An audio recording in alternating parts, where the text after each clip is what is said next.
જો આ હાર્ટ છે ને સૌથી પહેલા તો તમે જોઈ લ્યો એકદમ મૂવેબલ છે અને એકદમ અહીંથી અણીવાળું હાર્ટ છે, સફરજન જેવું હાર્ટ પડતું નથી. તો હવે આ હાર્ટ કઈ રીતે બને એ હું તમને શીખવાડું છું. તો એની માટે આપણી પાસે સૌથી પહેલા સારી કંપનીની કેટાઈઝ હોવી જરૂરી છે. એને આપણે સૌથી પહેલા તો આપણે પેન્ટ કરી દેવાનું છે અહીંયા, અને ત્યાર પછી આપણે સળિયાથી ઇફેક્ટ આપવાની છે. હાર્ટ માટેનું સ્પેશિયલ મેગ્નેટ છે ને જો આ આવે છે, ડાયરેક્ટલી વાળેલો જ સળિયો આવે છે, પણ આમાં બી તમારે જો આનાથી ઘણા બધાને થતું નથી, આવી રીતે સળિયો નથી રાખવાનો, તમારે એને ઉપરની સાઈડ આવી રીતે હોલ્ડ કરવાનો. જો કેવી રીતે રાખ્યો છે, ઓકે. અને ત્યાર પછી હવે તમારે ડાયરેક્ટલી આવી રીતે હાર્ટની ઇફેક્ટ આપવાની છે.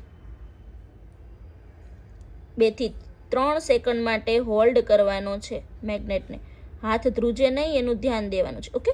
અને જો પરફેક્ટલી આપણું હાર્ટ અહીંયા ક્રિએટ થઈ ગયું છે, એ પણ મૂવેબલ અને સફરજન વાળું નહીં, અણીવાળું હાર્ટ ક્રિએટ થયું છે, ઓકે. ઓરિજિનલમાં હાર્ટ ક્રિએટ થયું છે. તો આ છે હાર્ટ બનાવવાની રીત, જે આ મેગ્નેટથી બનશે. આ મેગ્નેટ ઘણા લોકોએ પરચેસ કરી લીધું, પણ તમે જોઈ લો આવી રીતે રાખવાનું છે તમારે મેગ્નેટને, ઓકે. તો આપણું હાર્ટ આવું ક્રિએટ થઈ જશે. બંને હાર્ટ હું તમને સાથે રાખીને બતાવું છું. જો છે ને એકદમ મસ્ત. Okay bye, thank you.